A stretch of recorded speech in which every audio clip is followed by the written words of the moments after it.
yun. Kailangan mag-argumento ng konti. Kaya ng konti. Sa'yo na nagpanel. Yes, Your Honor. Ito na, umpisa ang ating second quarter action. Willie the Thriller Miller on this Thriller Friday. Ayan, pinasok na ni Coach Junel. So let's see what Willie can give against his former team. One of his former teams, Alaska Aces. Tagal din si Willie Miller. Naglalaro dyan. At yun, nagparinig agad. 3 mula kay Thriller Miller. You know, Willie Miller has really been working hard. You know, kahit sa mga ibang previous games sila, I always see him in the gym. Always working extra hard, lifting weights, even doing a lot of time on the treadmill, trying to prepare for every game. A steal.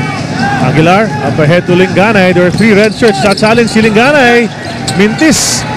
At hindi nila nakuha ang rebound. RJ Yusul going the other way. 2-on-2 ito.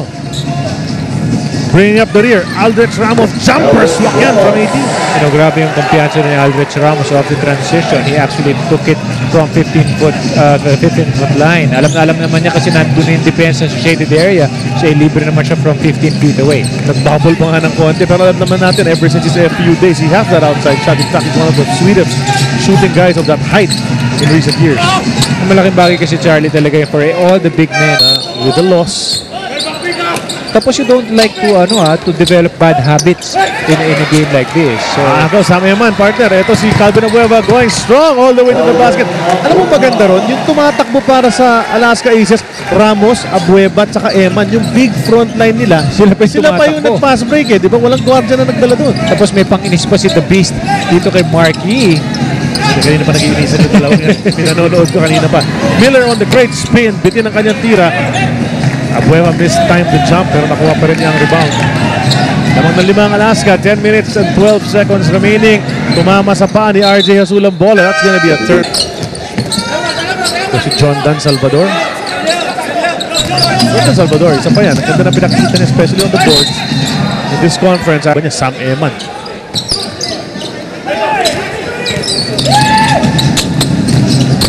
Ganay, straight to the basket, hindi na sara. Yung pinto went between 2 defenders for that layup. Well, Rudy Linganay is always ready to provide, firepower to his team. For Barangay Ginebra, alam mo, their little men are actually contributing, but dito naman sa Global Court, ganun din yung story. There's always like a little man on your team, on your roster, na kahit pa paano naman, nakaka-contribute like a big guy as well. Speaking of big guys, yan si Japet Aguilar. Sinupalpal si Calvin Abueva. We're at the Big Dome, ating Smart Araneta Coliseum. Well, speaking of, diba sabi natin, weekend, basketball na.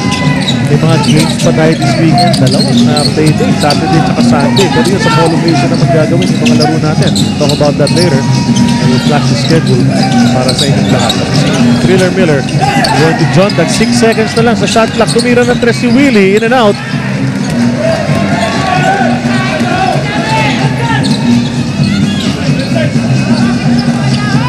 Chance for some bench guys to get some more playing time. Sabi ko nga, this is their chance.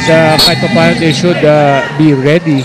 Kahit pa paano gusto mong makita what they can do, and you can actually look forward to the next conference. Samantalang on Alaska naman, gusto mong makita kung sino talaga dito yung pwede mong gamitin in the playoffs. Lalo na, it's good to also give some break or rest to your starters para nga mabigyan mo ng minuto yung mga second unit. Wala ng oras ang Alaska Aces. Alam mo, dati kilala ang Alaska Eric sa triangle offense. Ngayon, kilala sa konferensya ito sa depensa. So there's a D in Alaska right now. They're playing tough defense, leading the league, holding opponents to the lowest score, 78 points a ball game.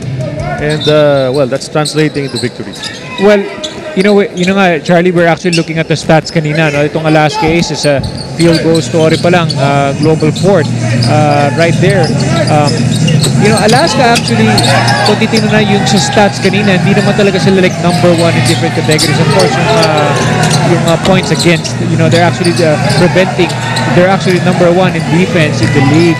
But the beauty about it is, they're actually not actually lording it over sa rebounds or even sa blocks, pero kahit just staying in front of the guy, making it tough for the opposing team to make the shot. That's what counts the most. I mean, you don't really see that in the statistics, but of course, kung makikita mo naman at the end of the game, the final score, that's races.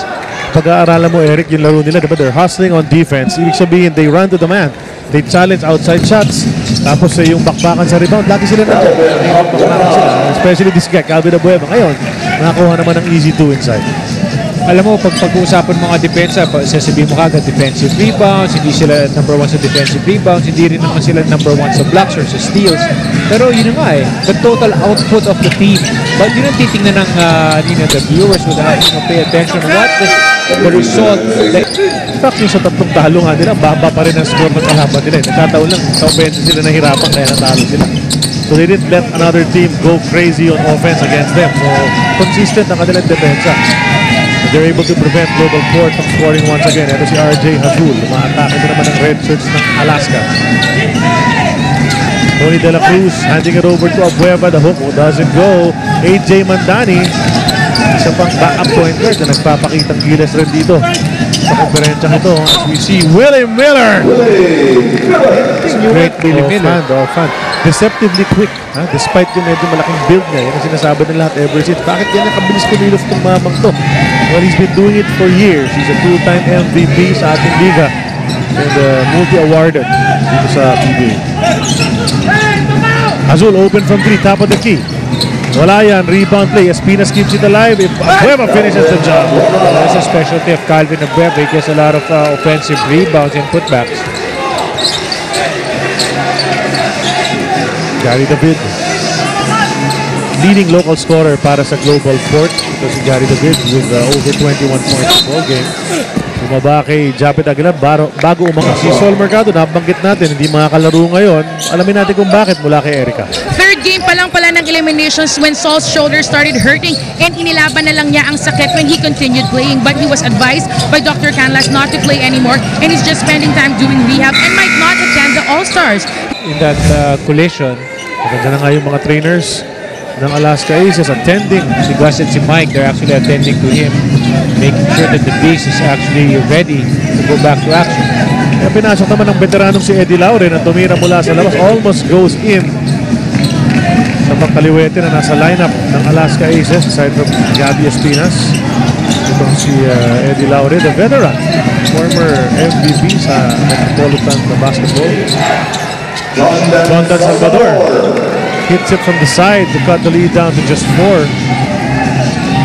Ngayon, may report naman tungkol kay Calvin Abueva si Eric. On his rookie year, marami na pinagdaanan nito si Calvin Abueva. Maraming criticisms, praises. Marami na rin malalakas na tama sa bawat laro. At nakita nga natin, spray na yan ang kanyang lower back. Kasama na rin ang kanyang left knee na sumasakit before the game. But he claims that his resiliency physically and emotionally ang pinaka-pinangahawakan niya para ipagpatuloy ang magandang ginagawa para sa tagumpay ng Alaska. Balik sa inyo.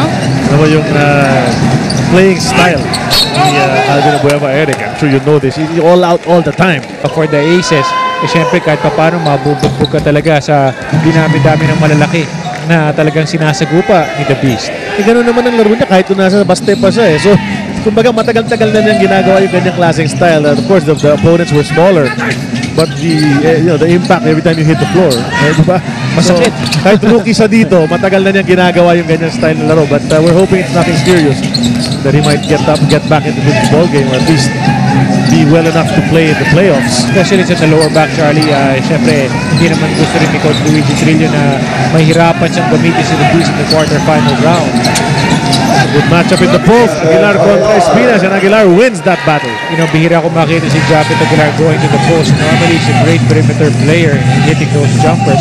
Pero in that last play, he actually showed to us that he has great pivot moves.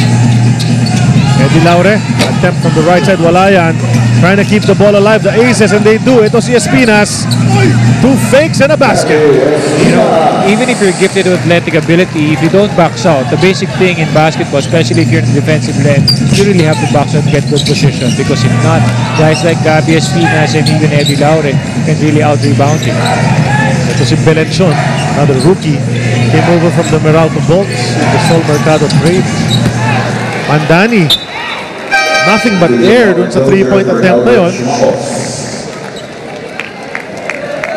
Balik si Dozier. Tagal nakaupo si Dozier, but they were able to maintain that lead. So now he comes back in. Albert Ramos ang pinaupo. Coach Luigi. Spinas inside the Dozier.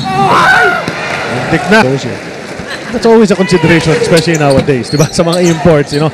Hindi ko alam kung kasama yun sa criteria dati when yung mga panahon mo, partner, nandito ka sa PBA, kung ikasama yun diba, tatanong mo kung Nung panahon ko, kailangan may topak. Kailangan may topak.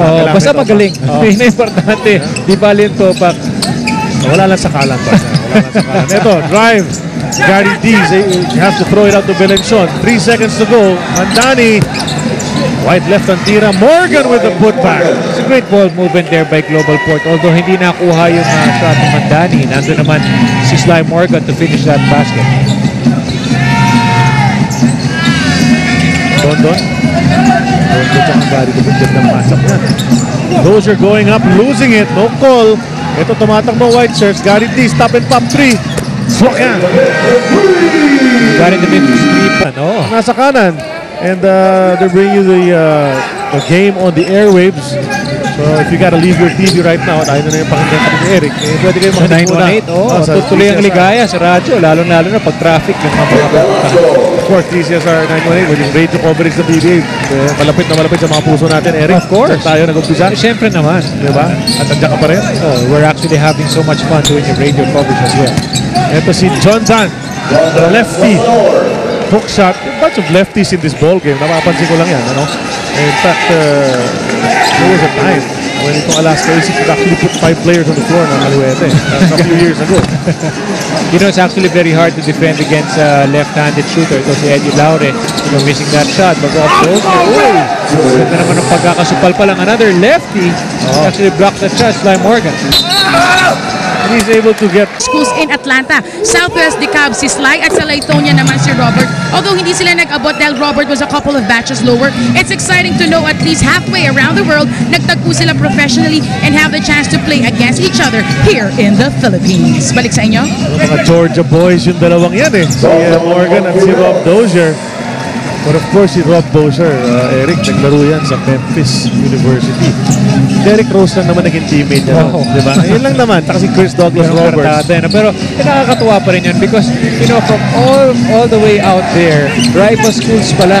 Tapos magkakatagpo. So of course, hindi sila same age level, but kahit pa paano, you still have that school spirit. You know, every time in Charlie, we always look back to. Turnaround jumper ni Sly Morgan off the glass. Pasok yun. O nga, mas senior. Ito si Sly Morgan. He's the right age of 30. As a basketball player, medyo paangat na yun.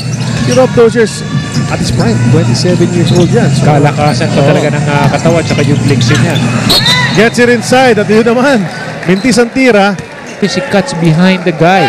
So pag nagkamali ka talaga ng position mo and you do not be between the man and the ball, you will actually miss him and he will get a good position for his shot. Parang sneaky rin siya sa ilalim, no? Diba? Pag-alaw-galaw from side to side. Ang bilis na makita kung nakatanga ka sa depensa, talagang kakatanga ka agad. 3-point attempt ni Gary D. Natamaan ni here in the free throw range. Even the parking lot partner. Actually, kailangan tumira mula doon. I was just trying to delay it kasi baka sumama-jinx ko na naman yung free throw ni Gary David. Kaya pinag-aalam yung sinasabi ko.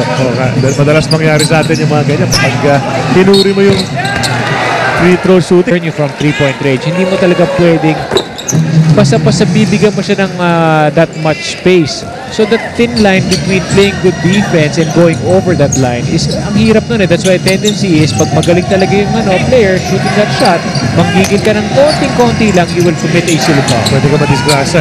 Deutschman from 3. Pasok yan para kay Jason Deutschman. Finally, mid-daylight ng konti si Deutschman. Kanina pag sinusubukan niya pumasok sa lane, Eric, nasusukalkal siya. Well, you know, he's actually now, lalo na nakaisa na siyang shot from the outside. Tataas na bigla yung kanyang kumpiyansa. 7 seconds left in the first half. Let's see what Alaska can do. Dozier tumanggap. 3 seconds to go. Labas kay Don. Don kicks it over to Velasco. Unselfish play. Pero hindi pumasok ang jumper ni Nick.